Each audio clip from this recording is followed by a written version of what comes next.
Hello दोस्तों, जय हिंद। कैसे हैं आप सभी? उम्मीद करते हैं बहुत अच्छे हों। आज की क्लास में हम बात करने जा रहे हैं Bihar SSC inter level exam जो 2024 अ, जो है वो उसमें स्टार्ट होने वाली थी नवंबर-दिसंबर में, जो कि अभी तक कोई अपडेट नहीं आया है। लेकिन उम्मीद है कि जनवरी, फरवरी, मार्च के महीने तक में वो आपके बहुत अच्छे से हो जाएँगे। अ, हम मैथ्स के फैकल्टी, मेरा नाम अमित, मैं आप सभी लोगों का स्वागत करता हूँ अपने चैनल सक्सेस माइंड्स में। जैसा कि आप देख रहे हैं कि बिहार एसएससी इंटर लेवल भर्ती 2023-24 में जो भी पेपर होने थे, जो अभी तक नहीं हो पाए, अब तो 2025 हो गया, तो 2025 के जनवरी-फरवरी में होने की बहुत संभावना है। मैथ्स में जितने भी सवाल बिहार एसएससी में पूछे गए हैं, वो एक्चुअल में मैथ्स, गणित और विज्ञान के मिलाकर सवाल कुल मिलाकर 50 सवाल पूछे जाते हैं, जिसमें से 30, 32, 33, 35 सवाल जो हैं वो सिर्फ़ गणित के होते हैं। बाकी सवाल विज्ञान से पूछे जाते हैं।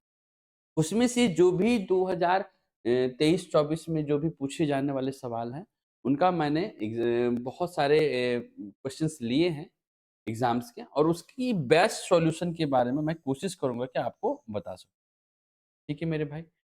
मैं चाहूँगा कि आप आपके साथ जो भी लोग बिहार एसएससी की तैयारी कर रहे हैं उन बच्चों को भी बताइए कि बिहार एसएससी के previous year question best solution की कोशिश हम करेंगे। 2022 एग्ज़ाम 2022 में कुल मिलाकर के 23 दिसंबर 2022 में आज से पहले एग्ज़ाम हुआ था बिहार एसएससी इंटर लेवल। उस एग्ज़ाम में कुल मिला के 32-33 सवाल पूछे गए थे, यानी 32 से 33 सवाल। उन 32 सवालों की मैं आपके कोशिश करूँगा कि 1 से 2 क्लासेस में पूरी करा दूँ और बेस्ट सॉल्यूशन के साथ क्या अप्रोच आपकी होनी चाहिए एग्ज़ाम में, उसके रिगार्डिंग आपको मैं बात करूँगा। चलिए, समय बिना गँवाए इसको स्टार्ट करते हैं। पहला क्वेश्चन क्या पूछा गया? देखिएगा, पहला सवाल जो पूछा गया है, वो है कि 64 का स्क्वायर माइनस 36 का स्क्वायर 20 जेड के बराबर है, जेड के बराबर। तो जेड का मान क्या होना चाहिए? आप देख पा रहे हैं कि 64 का स्क्वायर माइनस 36 का स्क्वायर का सीधा मतलब है a माइनस बी और a प्लस बी। आप जानते होंगे। a माइनस बी का मतलब ये होगा कि 64 में से 36 को घटा दिया जाए। तो 34 में से 36 को घटाइएगा तो कितना आएगा दोस्त? 14 में से 6 जाएगा तो 8 और यहाँ बच गया 5 में से 3 जाएगा तो ठीक है। और 64 और 36 को जब आप जोड़ेंगे, 64 और 36 को जब आप जोड़ेंगे तो कितना आ जाएगा दोस्त? 100। ये किसके बराबर है? 20 जेड के बराबर। 20 से 100 5 बार में कटेगा, 28 गुना 5 140 इस क्वेश्चन का आंसर होना चाहिए। सवाल तो 8-9 क्लास का भी नहीं है और ये इंटर लेवल में पूछ रहे थे, ठीक है? तो इस टाइप के मॉडरेट पेपर बनाता, बहुत ईज़ी भी नहीं बनाता, बहुत टफ भी नहीं बनाता, लेकिन फिर भी बिहार एसएससी को ईज़ी ही माना जाएगा। दूसरा क्वेश्चन देखेंगे मेरे प्यारे दोस्त, देखिएगा। दूसरा नंबर देखिए, x 10 दिनों में 1/5 काम कर सकता है, y 60 दिनों में 60% काम कर सकता है और z 12 दिन में 1/3 काम कर सकता है, तो कौन पहले काम पूरा करेगा? x can do 1/5 of work in 10 days, y can do 60% of the work in 60 days, and z can do one third of the work in 12 days. Then who will complete the work first? देखिए, इसमें सबसे बड़ी बात होती है efficiency. अगर कोई आदमी की एफिशिएंसी बहुत ज़्यादा है, तो वो समय कम लेगा और अगर किसी आदमी की एफिशिएंसी कम है, तो समय ज़्यादा लेगा। एफिशिएंसी का कहने का मतलब है कि क्षमता, क्षमता के बारे में बात करें। ये दोस्त, अब सुनिएगा, क्वेश्चन कैसे सॉल्व यहाँ 3 आदमी हैं, एक है एक्स, एक है वाई और एक है जेड। अगर समय किसी को ज़्यादा लग रहा है, इसका मतलब उसकी क्षमता कम है और अगर किसी को समय कम लग रहा है, तो उसकी क्षमता ज़्यादा है। क्वेश्चन में क्या पूछा है? कौन पहले काम पूरा करेगा? यानी सबसे कम समय किसको लगा? अगर x के बारे में बात करें तो x को 10 दिन लग रहा है 1/5 काम। 10 दिन में 1/5 काम कर रहा है। अगर इसका टोटल कितना दिन में काम करना है ये निकालना है तो 10 गुना 1/5 को पलट के लिख दीजिए। उलाट के लिखेंगे तो कितना हो जाएगा? 5/1। इनको 50 दिन लग रहा है। y 60 दिनों में 60% काम करता है। 60 दिनों में 60% काम करता है। पूरा काम किसी भी आदमी का 100% होता है। दुनिया में हर चीज़ या तो एक है दोस्त, या तो 100% है। दुनिया की हर चीज़ या तो एक है, या तो 100% है। यानी कोई भी आदमी काम भी कितना करेगा? 100% करेगा। यहाँ पे काम कितना हो रहा है? 60%।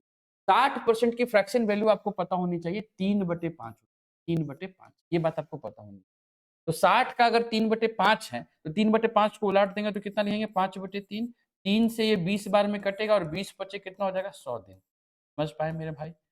जेड के बारे में अगर बात करेंगे तो जेड 12 दिन लेता है। 12 दिन तो ले रहा है लेकिन कितना काम कर रहा है? 1 तिहाई, 1 तिहाई। 1 तिहाई को पलट के लिखेंगे तो 3/1, 12 तिहाई 36 दिन। देखिए तो सबसे कम दिन में कौन ले रहा है? आप कहेंगे सर सबसे कम दिन तीनों में 36 दिन है जो जेड कर रहा है। तो सबसे पहले काम जेड कंप्लीट। समझ गए मेरे प्यारे भाई? देखिए, Bihar SSC PT inter level में 2022 23 दिसंबर को ये पेपर हुआ था। एज़ इट इज़ पेपर मैंने आपके सामने रखा है। देखिएगा क्वेश्चन नंबर 3 क्या है बच्चे? सेब की कीमत 6 रुपए प्रति नग है। प्रति नग का मतलब प्रत्येक पीस। The price of apple is ₹6 per piece. आम की कीमत 5 रुपए प्रति नग है। The price of mango is ₹5 पर पीस। एक्स इन फलों पर 42 रुपए खर्च करता है। खरीदे गए सेब की कीमत क्या है?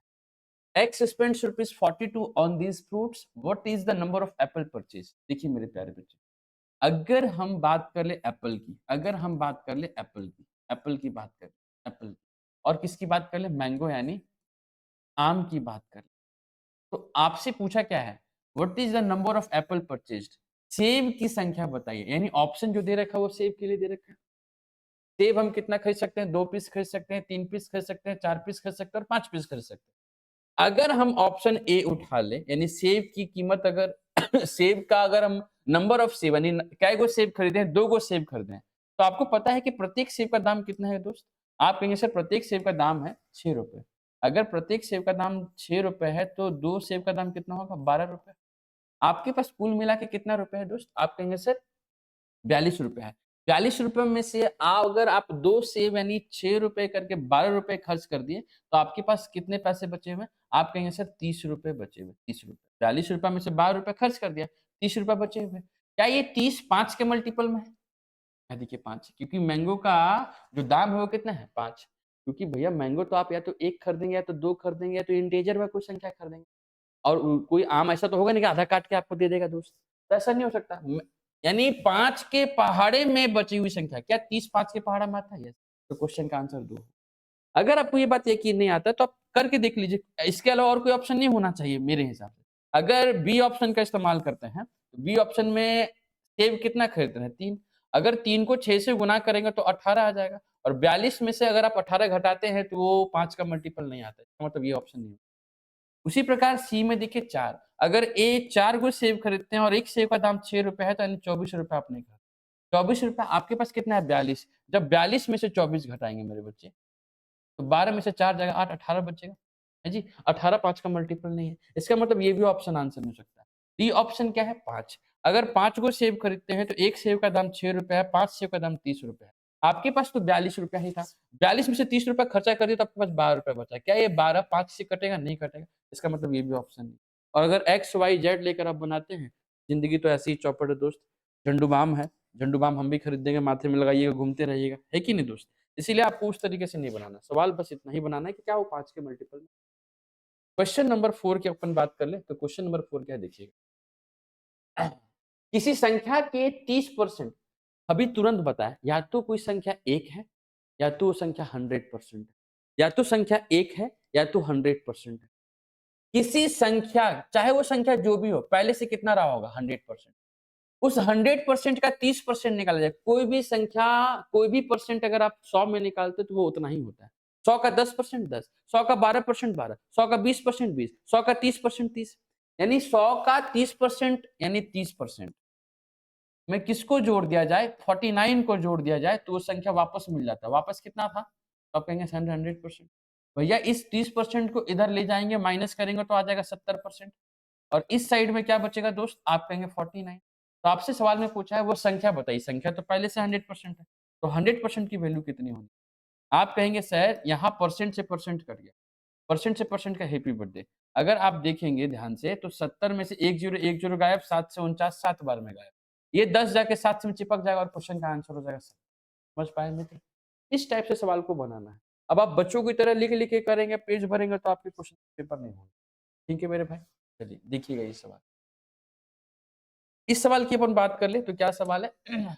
स्टार के किस छोटे से छोटे मान के लिए संख्या 6 4 8 4 स्टार 4 5 8 11 से 11 का रूल क्या है? पहले संख्या लिखिए। 6 4 8 है जी स्टार स्टार 4 5 8 ये है। 11 का रूल ये है कि अल्टरनेट पोजीशन पे सम का डिफरेंस 11 या 11 का मल्टीपल में होना चाहिए। 4 और 8 को जोड़ेंगे 8 4 12, 12 और 8 को जोड़ेंगे 12 8 20, 20 और 6 को जोड़ेंगे, सबको जोड़ रहे हैं। तो कितना आ गया मेरे बच्चे? 26 आ गया। अल्टरनेट प्लेसेस में जोड़िए। अगर अल्टरनेट प्लेसेस की बात करेंगे तो 5 में 4 को जोड़ेंगे जिसकी वैल्यू मालूम नहीं है। तो 5 ही है अभी तक, 5 में 4 को जोड़ देंगे तो कितना हो जाएगा? 9। अगर हम जोड़ेंगे तो यहाँ आ जाएगा डिफरेंस, दोनों का डिफरेंस 9 प्लस स्टार होना चाहिए, 9 प्लस स्टार। मतलब अल्टरनेट वाले नंबर का सम का डिफरेंस 11 का मल्टीपल होना चाहिए। 26 में से 9 जाएगा तो कितना बचेगा? आप कहेंगे सर 26 में से 9 जाएगा तो 16 में से 9 जाएगा तो 7, यानी 17 माइनस का स्टार। अब बताइए स्टार की वैल्यू ऐसी क्या रखी जाए जिसको घटाने पे 11 या 11 का मल्टीपल आए? तो भैया 11 ही आई हुई घटाना है। 17 से छोटा यहाँ पर 6 रखना पड़ेगा। 17 में से 6 जाएगा तभी तो 11 बनेगा और 11 एक ऐसी संख्या जो 11 से कटे। यानी स्टार की जगह पे क्या होना चाहिए था? 6 जो कि ऑप्शन नंबर समझ पाए दोस्त? चलिए। आगे बढ़ते हैं क्वेश्चन नंबर 6। देखिए हम आपसे बहुत बात इसलिए नहीं करेंगे क्योंकि हम यहाँ पढ़ाने आए हैं। समय की कीमत आपकी भी बहुत है, हमारी भी बहुत है। तो हम बक-बक बिल्कुल नहीं करेंगे क्योंकि प्रीवियस ईयर क्वेश्चन है। हम सिर्फ आपको वो स्ट्रैटेजी देंगे जो एज एस्पिरेंट आपको होना चाहिए। आपके पास वो स्ट्रैटेजी आपको मैं सिखाने भी नहीं आया क्योंकि ये प्रीवियस ईयर क्वेश्चन है बच्चे। मैं आपको बस स्ट्रैटेजी देने आया कि कोई सवाल को बनाना कैसे है, ठीक है? कितनी आसान तरीके से बनाना है। गलती की गुंजाइश बिल्कुल नहीं होनी चाहिए। पहले सवाल अच्छे से पढ़ना। सवाल जितना अच्छे से पढ़ेंगे, आंसर उतने अच्छे होने के चांसेस। विक्रय मूल्य बताइए यानी सेलिंग प्राइस आपसे पूछ रहा है और सेलिंग प्राइस आपसे पूछ रहा है और क्वेश्चन में लागत मूल्य जिसका मतलब होता है सीपी, कॉस्ट प्राइस की वैल्यू दे रखा है 36.4 और लाभ बताइए 15%। लाभ कितना है? 15%। देखिए इसको करने का क्या स्ट्रैटेजी होगा? 36.40 जो है वो क्या है? लागत मूल्य। लागत मूल्य है। विक्रय मूल्य बताना है, विक्रय मूल्य बताना है। तो आपको एक बात ध्यान देनी चाहिए कि जो भी लागत मूल्य होता है वो पहले से 100 की वैल्यू होती है। अगर लाभ हो रहा है तो जोड़ेंगे, हानि हो रहा है तो घटाएँगे। कितना का लाभ हो रहा है बच्चे? आप कहेंगे 15%, यानी 100 में 15% जोड़ेंगे। यानी 36.40 में खरीद करके अगर उसका 115% निकाल दिया जाए, 115% निकाल दिया जाए, तो आप समझ पाएँगे कि सवाल में कुछ नहीं बचा। 115% का मतलब कितना होगा मेरे बच्चे? आप कहेंगे सर डबल जीरो। इस पॉइंट को हटाएँगे तो यहाँ 1 ज़ीरो गायब हो जाएगा, यहाँ 1 ज़ीरो और लग जाएगा। ध्यान से सुनिएगा मेरे दोस्त। अगर इस क्वेश्चन को बनाना है एग्ज़ाम में, तो 5 चौका 20 में जो ज़ीरो आएगा, वो ज़ीरो कट जाएगा। यानी नीचे बच रहा है 10 गुना 10 यानी 100। अगर नीचे 100 बच रहा है तो इसका मतलब ये है कि जो भी आंसर होगा, उसमें राइट साइड से 2 डिजिट के बाद डेसिमल लगा होगा। ऑप्शन देखिए बच्चे, इसमें है ही नहीं आंसर नहीं हो सकता। इसमें है ही नहीं आंसर नहीं हो सकता। इसमें है ही नहीं आंसर नहीं हो सकता। एक ही ऑप्शन बचा है ऑप्शन ए तो करेक्ट होगा 41.8। फिर भी यकीन नहीं आता आपको, फिर भी आप चाहते हैं कि करना है तो आप करिए। कैसे करेंगे? आप 364 को 115 से गुना तो कर नहीं सकते। आपको ऐसे लिखना होगा। इसको 3 हिस्सा में तोड़ेंगे। 115 का मतलब हो जाएगा 100 प्लस 10 प्लस 15 ध्यान से प्लस 5 ध्यान से सुनिएगा। 364 को 100 से गुना करेंगे तो हो जाएगा 36,400। 364 को जोड़ेंगे 10 से तो कितना हो जाएगा 3640 और 364 को 5 से गुना मत करिए। ये अगर 10 का हिस्सा है तो 5 इसका आधा होगा यानी 1800 कितना होगा 20। अब जोड़ दीजिए मेरे बच्चे। 0 4 और 2 6 4 6 4 10 10 और 8 18 के 8 हाथ में बचेगा 1 6 और 1 7 3 10 11 के 1 हाथ में बचेगा 1 4100 नीचे पहले से क्या बचा हुआ बेटा 1000 बचा हुआ। 1000 में से 1 जीरो गायब तो नीचे कितना बचेगा 100। 100 का मतलब 41.86। अगर आप ऐसे करेंगे ना तो भैया आप मजदूर कहलाएँगे। अब हथौड़ी छड़ी लेके मारते रहिए आपका एग्ज़ाम नहीं होगा। आप फिर बाहर निकल के एक ही स्टेटमेंट दोहराएँगे, काश आधा घंटा मिल जाता तो पेपर हो जाता। लेकिन ऐसे बनाना नहीं है मेरे प्यारे बच्चे। आपको बनाना है इस तरीके से। लेकिन कैसे बन रहा है वो मैं आपको बता दिया, ठीक है? क्वेश्चन नंबर कितने हो गए मेरे दोस्त? 7 नंबर सवाल होंगे। 7 नंबर सवाल में क्या बोलता है ध्यान से देखिए। क्वेश्चन ये कहता है कि एक साधारण ब्याज की किस दर से दर साधारण ब्याज और चक्रवृद्धि ब्याज कुछ है ही नहीं, सिर्फ दर ही है। दर ही इसको बनाता है। दर दर क्या है? दर यानी simple interest will the amount increase from 8000 से 12,600। अरे भाई सुनिएगा, ध्यान से सुनिएगा, तो क्या सवाल बनाया, इसको औकात है कुछ? 8,000 से 12,600 रुपया हो गया। यानी आपने 8,000 जमा किया, 12,600 हो गया, इसका मतलब 4,600 रुपया आपको इंटरेस्ट मिला। अरे इंटरेस्ट मिला कि नहीं? कितना साल में भाई? तो बोलेंगे सर 5 साल पैसवा रखेंगे तब ना होगा हो। इसका मतलब ये 5 साल में, अगर 5 से डिवाइड कर देंगे तो ये नहीं पता लग जाएगा कि 1 साल में कितना मिला। आप कहेंगे सर 5 9 45, 5 दूना 10 और 0 920 रुपया मिला। 920 रुपए का ब्याज 1 साल में मिलता है, 1 साल में। 1 साल में कितना रुपया जमा करने पे भाई? तो आप कहेंगे सर 8,000 जमा करने पे। 8,000 जमा करने पर किसी को परसेंट बनाना है तो किससे गुना करना पड़ेगा? आप कहेंगे सर 100 से गुना करना पड़ेगा। ये 3 जीरो से 3 जीरो नहीं निपट गया। 8 से अगर हम ठोक देंगे तो आपको पता नहीं चल जाएगा। सर 8 एकम 8 कितना बच गया? 1। फिर से 8 एकम 8 11 पॉइंट समथिंग आंसर होगा बेटा, 11.5 क्वेश्चन। समझ पा रहे हो कैसे बनाना है? पूरा सॉल्व करने के चक्कर में नहीं रहना है। आपको जिस हिसाब से क्वेश्चन पूछा है उस हिसाब से क्वेश्चन बनाने होंगे। ठीक है? ये सवाल देखिए क्या है। एक स्कूल में प्रत्येक वर्ग में छात्रों की संख्या 30 है। हमें नहीं पता कि ये कितने वर्ग हैं, लेकिन जितने भी वर्ग हैं उसमें उसमें 30 विद्यार्थी हैं। एक क्लास में 30 विद्यार्थी हैं। The number of student in each class in a school is 30।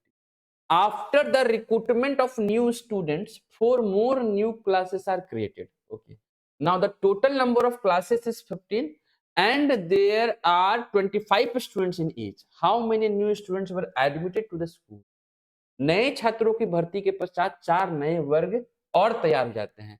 पहले से कितना है हमें नहीं पता। एक्स मत मान लेना, एक्स झंड कर दिया जीवन सबकी, तुम भी कर देगा, इसलिए एक्स फिक्स मत मानना। पढ़ो सवाल, 4 नए वर्ग और तैयार हो जाते हैं। अब कुल वर्गों की संख्या कितनी है? 15। 15 कब है? जब 4 नए वर्ग बन गए तब। यानी अभी अगर 15 है, अभी अगर 15 वर्ग है तो इससे पहले 4 वर्ग कम हो गए, क्योंकि 4 वर्ग तो नहीं बनाए गए। अगर अभी 15 है तो 4 वर्ग कम होंगे, 4 वर्ग कम होंगे, इसका मतलब पहले 11 वर्ग रहा होगा। और एक वर्ग में 30 विद्यार्थी है तो 11 वर्ग में कुल विद्यार्थी की संख्या कितनी होगी? 330। अब जब 4 नए वर्ग बन गए हैं, तब प्रत्येक वर्ग में छात्र कितने हैं? भैया 15 25 को गुना करके 375 होता है। ये बात अगर आपको नहीं पता है तो पता होनी चाहिए। भैया 375 में से 330 को घटा देंगे तो कितने नए वर्ग में विस्तारती है? आप कहेंगे सर 45। समझ पा रहे हैं मेरे दोस्त? ऐसे सवाल लगाने हैं। अगर ऐसे सवाल नहीं लगाए तो मुश्किल में पड़ जाएंगे मेरे प्यारे बच्चे। चलिए, फिर आप बोलेंगे कि आपका पेपर नहीं होता, पेपर कठिन है। बिल्कुल कठिन पेपर। निम्नलिखित में से कौन सी संख्या एक प्राकृत संख्या का वर्ग हो सकती है? किसी संख्या का वर्ग होने के लिए, अगर किसी संख्या का वर्ग होना है तो उस अंक के लास्ट डिजिट में 2, 3, 7, 8 नहीं होने चाहिए। नहीं होने चाहिए। अगर किसी संख्या को किसी भी संख्या को वर्ग होना है, वर्ग होने की अगर कंडीशन है तो उस वर्ग होने वाली संख्या में कभी भी उसका इकाई अंक में 2, 3, 7, 8 नहीं होना चाहिए। अगर है तो कभी किसी का वर्ग हो ही नहीं सकता। इसका कारण क्या है? उसका कारण जानने के लिए आपको क्लास में ज्वाइन करना पड़ेगा मेरे। अभी फिलहाल आप यही जान लीजिए किसी संख्या का वर्ग में 2 हो अगर है तो उसमें 2, 3, 7, 8 नहीं हो सकता। इसका मतलब इसके यूनिट डिजिट में क्या है? 2 नहीं हो सकता। इसके यूनिट डिजिट में कितना है? 8 नहीं हो सकता आंसर। इसके यूनिट डिजिट में क्या है? 3 नहीं हो सकता आंसर। इसके यूनिट डिजिट में 1 है, इस लिस्ट में नहीं है। हाँ, तो यही आंसर होगा। समझ पाए? चलिए आगे बढ़ते हैं। क्वेश्चन नंबर कितना होगा बच्चे? आप कहेंगे सर क्वेश्चन नंबर होगा 10। ये क्वेश्चन देखिए क्या होगा बच्चे? वह सबसे छोटी संख्या बताइए जिसे 25, 40, 56 से भाग देने पर शेषफल प्रत्येक मामले में 13 बचना चाहिए। 13 बचना चाहिए। तो आप एक काम करो, आपको एलसीएम आना चाहिए। किसका? 25 का, 40 का और 56। आप बोलेंगे सर 40 56 का एलसीएम पहले निकालो। 40 56 के बीच डिफरेंस कितना है? 16। क्या 16 से ये दोनों संख्या कटती है? आप बोलेंगे बिल्कुल नहीं कटती सर। तो 16 का करेंगे फैक्टर, क्या बनेगा? 8 गुना 2। सर फैक्टर हमेशा बड़ा होना चाहिए। 2 और 8 में बड़ा कौन है? 8। तो क्या ये 8 से दोनों कटेगी? आप बोलेंगे बिल्कुल, दोनों कटना चाहिए, दोनों। 8 सत्ते 56, 8 पचे 40, तो किसी एक को ठोक दो। 8 सत्ते 56 कितना आ गया मेरे बच्चे? 4 सत्ते 28, 280। 280। सर 280 के साथ कौन आएगा? 25। क्या 25 280 को काट पाएगा? नहीं। क्यों भाई? क्योंकि 25 के पास 2 गो 5 है। 5 गुना 5 2 गो 5 है। और 2 गो 280 के पास सिर्फ एक ही गो 5 है। अगर इस 5 को यहाँ ले आया जाए तो ये 25 से भी पूरा कटेगा और ये एलसीएम हो जाएगा। 28 पचे 140 होता है, ये आपको पता होना चाहिए। यानी 1400 ऐसी संख्या है जो 25 से भी कटेगा, 40 से भी कटेगा, 56 से भी कटेगा। लेकिन सवाल में बोल रहा है कि ऐसी संख्या बताओ जो 25, 40, 56 से कटने के बाद 13 बचे भी, तो भैया 13 जोड़ दो। तो 1413 इस क्वेश्चन का आंसर होना चाहिए, जो कि ऑप्शन नंबर 3। समझ पाए दोस्त? चलिए क्वेश्चन नंबर 10 भी खत्म।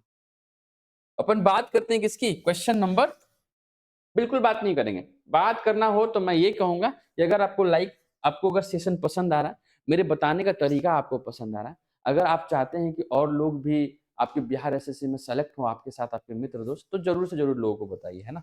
चलिए स्टार्ट करते हैं। क्वेश्चन नंबर कितना होगा? 11 नंबर सवाल में क्या कहता है देखिए। यदि आप 1 से 100 तक की संख्याएं लिखें, 1 2 3 4 5 6 7 8 100 तक, तो आप उन्हें लिखने में कितनी बार 2 का प्रयोग करिएगा? कितनी बार 2 का प्रयोग करिएगा? If you write the numbers from 1 to 100, how many times you will write 2 in writing them? देखिए 1 से लेके 10 तक में एक बार 2 आएगा, आएगा नहीं आएगा? 11 से लेकर के 11 से लेकर के 11 से लेकर के 11 से लेकर के 11 से लेकर के 20 तक में 2 आएगा। 1 से लेके 10 तक में 2, 2 में आएगा। 11 से लेके 20 तक में 2, 12 में आएगा। ठीक है? 21 से लेकर के 30 तक में 2, 9 बार आएगा, 9 बार। कितना बार आएगा? 9। सर उसके बाद अगर हम बात करेंगे 9 बार आएगा, 9 बार आएगा। किसमें आएगा? तो आप कहेंगे सर 20 में आएगा, 21 में आएगा, 22 में आएगा, 23 में आएगा, 24 में आएगा, 25 में आएगा, 26 में आएगा, 27 में, 28 में, 29 में आएगा, 30 में नहीं आएगा। फिर 32 में आएगा। नहीं सिंपल सी बात है। 42 में आएगा, 42 में आएगा, 42 में आएगा। फिर 52 में आएगा, 52 में। फिर किस में आएगा? 62 में आएगा, 60। फिर किस में आएगा? 72 में आएगा, 7। फिर किस में आएगा? 82 में आएगा, 82। फिर किस में आएगा? 92 में। कितने बार आए दोस्त? 1 2 3 4 5 6 7, 7 और 9, 9 और 7 कितना हो गया? 16, 16 और 1 17, 17 और 1 18, 18। 20 में 1 आएगा, 19 और 22 में 1 2 ले चुके थे, 1 2 और आएगा, यानी 20 बार आएगा। ऑप्शन होगा सी करेक्ट। समझ पाए दोस्त? अरे 21, 22, 23, 24, 25, 26, 27, 28, 29, 9 को आया, 20 तो छोड़ दिए थे ना, तो 20 में 1 एक्स्ट्रा आएगा और 22 में 1 2 एक्स्ट्रा आएगा, तो 2 आ गया। 18 और 2 कितना हो गया? 20। एकदम जोड़ना घटाना गुना भाग है, क्या है इसमें? कुछ नहीं। चलिए आगे बढ़ते हैं दोस्त। आगे करेंगे तो क्या आएगा? आगे क्वेश्चन देखिएगा। आगे करेंगे तो क्या आएगा क्वेश्चन देखिएगा। ये सवाल देखिए क्या है।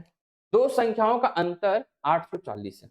दो संख्याओं का अंतर यानी पहली संख्या को दूसरी संख्या से अंतर करेंगे, यानी डिफरेंस करेंगे, तो दो संख्या में अंतर कितना आ जाएगा? 840। 840।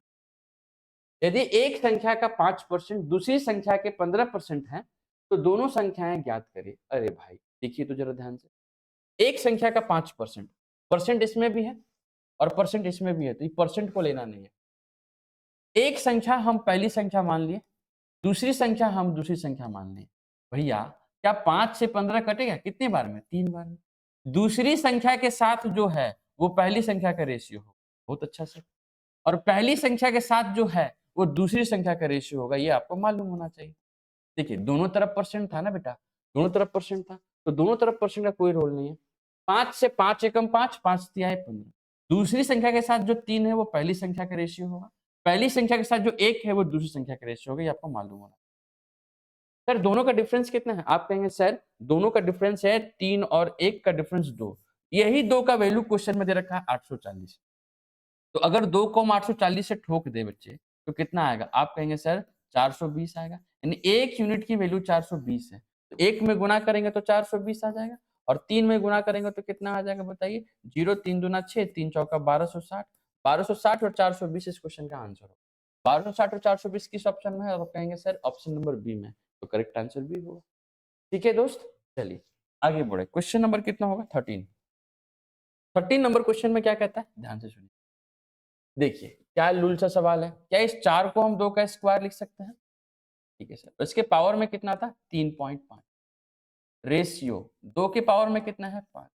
2 और 3.5 को गुना करेंगे तो कितना हो जाएगा? 7।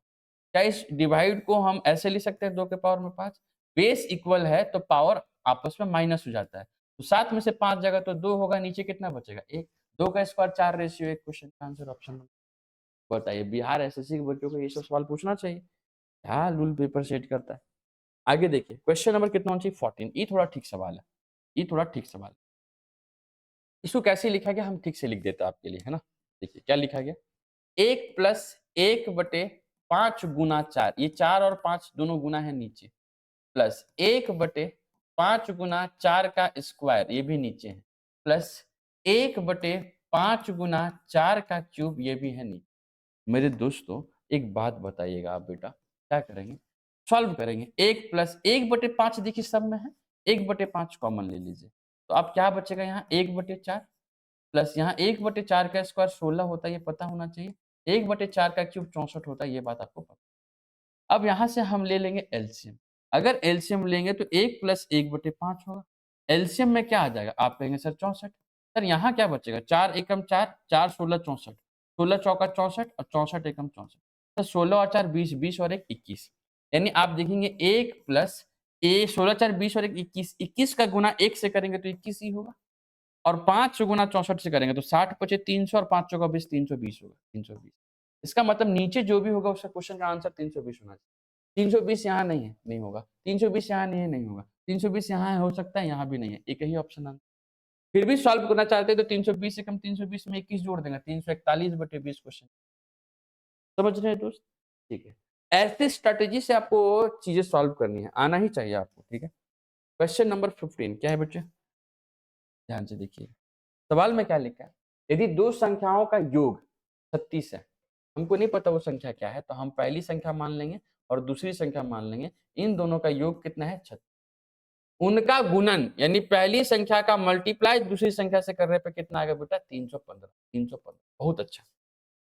अब आप सवाल को देखेंगे तब दोनों संख्या का निरपेक्ष अंतर क्या है? एब्सोल्यूट मान। एब्सोल्यूट का मतलब मॉड के अंदर, मतलब वैल्यू निगेटिव नहीं आनी चाहिए, पॉजिटिव आएगी, ठीक है, पॉजिटिव आनी चाहिए। आप देखेंगे कि पहली और दूसरी संख्या क्या माना जाए। आप सोचिए, आपकी सोच विकसित होनी ही चाहिए। 300 के आसपास जाना है। 300 कैसे जाएंगे? 15 और गुना 20 करने पे 300 पे जाए। लेकिन सर 315 है। अगर 315 तो क्या इस 20 को हम 21 लिख सकते हैं? आप बोलेंगे सर 21 लिखिए। क्या 15 गुना 21 करने पे 315 आएगा? बिल्कुल आएगा सर। लेकिन क्या दूसरे वाला इक्वेशन को भी ये सेटिस्फाई कर रहा है? तो चेक करो सर, कि अगर हम इन दोनों को जोड़ दें, 15 और 21 को जोड़ दें, तो क्या ये 36 आ रहा है? आप कहेंगे बिल्कुल आ रहा है सर। इसका मतलब ये है कि दोनों इक्वेशन को सेटिस्फाई कर रहा है। जो भी वैल्यू आपने माना हो बिल्कुल सही है। जो भी वैल्यू माना है बिल्कुल सही है। और इन दोनों का डिफरेंस चेक करना तो हमेशा बड़ा माइनस छोटा करेंगे। 15 और 21 का डिफरेंस कितना होगा? तो आप कहेंगे सर 15 और 21 का डिफरेंस 6 होगा। ऑप्शन नंबर सी कर।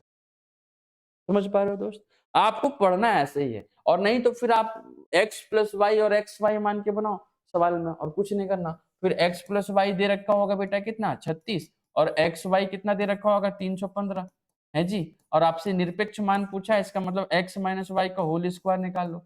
फॉर्मूला x प्लस वाई का होल स्क्वायर होगा और माइनस 2xy होगा। इस पे बैठा लो और जिंदगी झंड कर लो। ये तो बचपन से करते ही आ रहे हो, क्यों नहीं पेपर हो रहा है फिर? समझ रहे हो? ये सब नहीं करना है बेटा। चलिए आगे बढ़ते हैं। क्वेश्चन नंबर कितना होगा? ये अच्छा सवाल। डेसिमल में बच्चा बहुत फंसता है। देखिए आपको हमेशा एक बात का ध्यान रखना कि इस डेसिमल के बाद कितनी डिजिट है? तो आप बोलेंगे 3 डिजिट। तो भैया इस डेसिमल के बाद भी 3 डिजिट ही होना चाहिए। नहीं है? कितना डिजिट है? 2 डिजिट है। तो आपको एक काम करना है, आपको यहाँ पे अपने से एक जीरो बैठा लेना है। आपको अपने से यहाँ पे एक जीरो बैठा लेना है। अगर आप जीरो बैठाते हैं तो देखिए डेसिमल के बाद ऊपर भी 3 डिजिट है, डेसिमल के बाद ऊपर नीचे भी 3 डिजिट है। जैसे ही डेसिमल के बाद डिजिट की संख्या खत्म हो गई, डेसिमल का हैप्पी बर्थडे। सर उसके बाद क्या करना है? इसको ठोक देना है। 2002 से 20,020 कितने बार में कटेगा? आप कहेंगे सर 1/10 बार। बहुत अच्छा सर। सर यहाँ तो डेसिमल के बाद पॉइंट है ही नहीं, एक ही डिजिट है। तो भैया इस पॉइंट को हटा के यहाँ जीरो लिखिए ना, क्या ही लफड़ा में ले रहे हैं? 2002 से ये कितने बार में कट जाएगा? 10 बार। बहुत अच्छा सर। 1/10 का मतलब होता है 0.1 होता है, और इसको 10 में जोड़ देंगे तो 10.1 नहीं हो जाएगा? 10.1 कौन है ये? अरे ये नहीं है, 10.01 है। पॉइंट के जस्ट बाद एक होना चाहिए। ऑप्शन नंबर बी करेक्ट होगा, ठीक है। समझ पा रहे हो? इसका मतलब 10.10 है, इसका मतलब 10.01 है, दोनों में अंतर है। तो क्वेश्चन नंबर 16 और क्वेश्चन 17 भी है क्या? नहीं है। यानी हमने इसमें आपके कुल मिला के 50% करा दिए बिहार एसएससी से रिलेटेड। और कितने सेकंड्स में करा दिए दोस्त? देख लो। अगर हमको आपको पूरी स्ट्रेटेजी नहीं भी बतानी, सिर्फ एग्जाम की स्ट्रेटेजी बतानी होगी ना, तो औकाती नहीं सवाल टिकेंगे। तो इस तरीके से सवालों को सॉल्व करने बच्चे जितने भी बिहार एसएससी के पहले जितने भी एग्ज़ाम हो चुके हैं, उसमें जो गणित का सेक्शन है वो हम आपको पूरा अच्छे से करवा देंगे। डेली वीडियो में हमको लगता है 10-12 दिन की क्लास में आपके आपके क्लियर हो जाने हैं पूरे कांसेप्ट के साथ। कैसे स्ट्रैटेजी होनी चाहिए एग्ज़ाम में, वो आपको देखना है। ठीक है दोस्त? चलिए, आज की सेवा हम यहीं पे समाप्त करेंगे और आप लोगों से उम्मीद करेंगे दोस्त कि हमारे चैनल सक्सेस माइंड्स याद रखिएगा सक्सेस माइंड्स हमारे चैनल का नाम है।